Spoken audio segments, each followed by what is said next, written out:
Assalamualaikum warahmatullahi wabarakatuh. Perkenalkan, nama saya Najwa Sabrina, absen 27 dari kelas 11 MIPA 1. Pengertian buku fiksi adalah buku yang bercerita tentang kejadian yang tidak sebenarnya dan merupakan isi rekaan ataupun khayalan yang disadari imajinasi pengarangnya. Tujuannya biasanya sebagai hiburan. Contohnya dongeng, cerpen, novel. Non-fiksi adalah buku yang berisikan fakta yang benar-benar terjadi di kehidupan sehari-hari, sehingga tidak sembarang orang dapat menulis buku non-fiksi. Isinya harus dapat dipertanggungjawabkan sebagai suatu kebenaran. Tujuannya untuk menambah wawasan, ilmu, dan pengetahuan. Contohnya buku pelajaran, karya ilmiah, biografi. Unsur fiksi yaitu cover atau sampul, rincian subbab, judul subbab, tokoh dan penokohan, tema cerita, bahasa yang digunakan, pola penyajian alur cerita. Non-fiksi, cover atau sampul, rincian subbab, judul subbab, isi buku, cara menyajikan isi buku, bahasa yang digunakan, sistematika penulisan. Persamaan fiksi dan non-fiksi yaitu cover atau sampul, rincian subbab, judul subbab.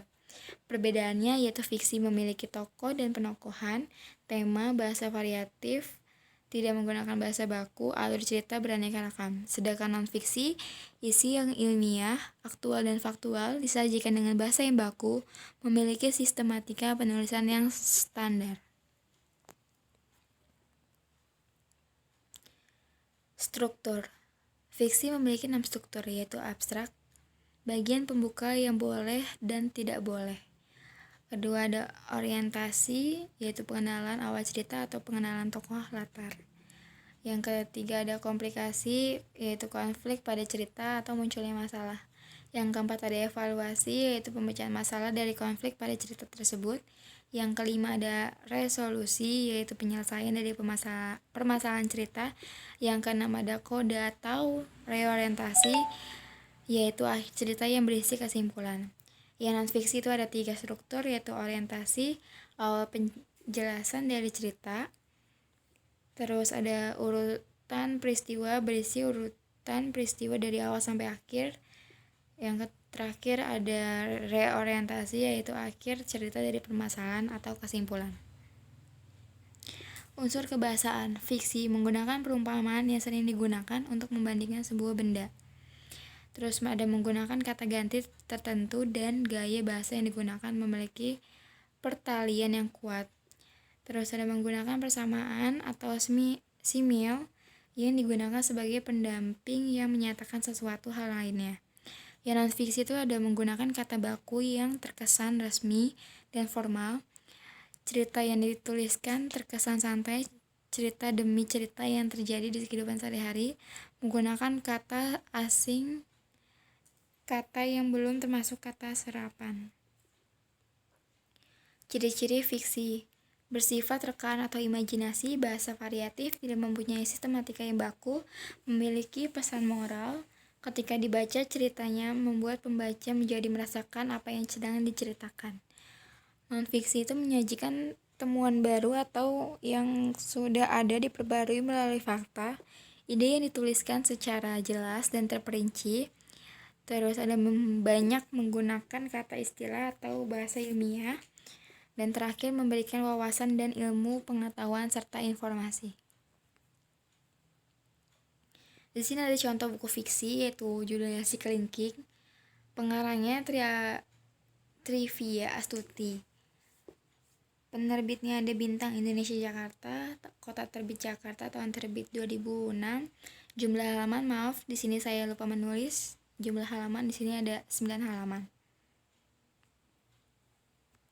Sinopsis buku ini tentang sepasang suami istri yang lama sekali tidak memiliki anak, dan dia pun berdoa kepada Tuhan ingin memiliki anak meskipun sebesar kelingking. Tetapi setelah Tuhan kasih anak kepada mereka malah ingin mencelakakan anak tersebut karena anak tersebut tidak memenuhi ekspektasi mereka. Di sini ada kelebihan buku ini, bukunya menarik, target pemasaran anak-anak yang berwarna-warni dan bergambar, sehingga banyak anak dan orang tua tertarik untuk membeli buku ini. Kekurangannya ini buku ini yaitu penulisan katanya.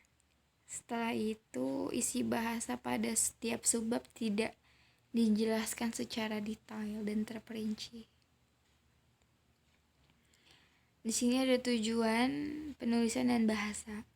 Tujuannya ini yaitu memberikan motivasi kepada pembaca, terutama anak-anak, mengenai kehidupan yang harus disyukuri apapun yang dikasih Tuhan. Bahasa yang digunakan bahasa sederhana, jadi anak-anak bisa langsung memahami maksud dari isi buku tersebut. Di sini ada simpulan. Buku ini sangat cocok dibaca anak-anak yang dalam tahap membaca karena ukuran tulisan yang diberikan tidak kecil.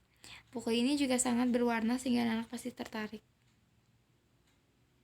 Di sini ada contoh buku fiksi lah ya, ini Alaska. Judulnya Alaska, pengarangnya Siti Anissa, penerbit Bintang Media, kata terbit Jakarta, tahun terbit 2019, jumlah halaman 305 halaman.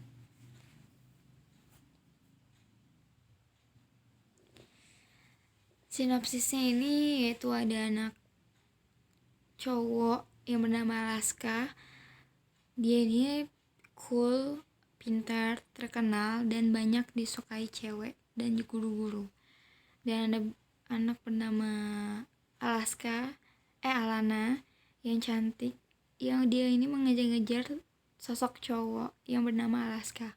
Alana sangat berbanding terbalik dengan Alaska. Contohnya Alaska pintar, Alana pun sebaliknya. Alaska disukai banyak guru-guru dan Alana pun sebaliknya. Dan singkat cerita, perjalanan waktu mereka berdua lalui, Alaska pun mulai suka kepada Alana, dan pada endingnya mereka berdua pun sukses dan akhirnya menikah. Kelebihan pada buku ini memiliki sampul buku yang menarik dan memiliki kualitas kertas yang bagus. Bahasa yang digunakan pun mudah dipahami. Ukuran tulisan yang diberikan tidak terlalu besar dan tidak terlalu kecil. Kelemahannya diantaranya di beberapa bagian yang memiliki alur kurang jelas dan tidak dijelaskan secara detail, sehingga membuat pembaca bingung. Tujuan penulisannya ini untuk menghibur, untuk memotivasi para anak remaja. Buku ini juga memiliki tujuan menyampaikan pesan moral dari cerita ini yang baik tentunya. Bahasanya ini buku ini menggunakan bahasa baku, tetapi ada beberapa menggunakan bahasa sehari-hari yang mudah dipahami. Simpulan dari buku ini sangat bagus untuk kalangan remaja. Buku Alaska ini sangat cocok untuk remaja karena memberikan pesan moral di dalamnya dan juga pelajaran yang baik serta mendidik untuk remaja.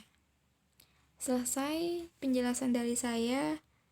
Terima kasih. Wassalamualaikum warahmatullahi wabarakatuh.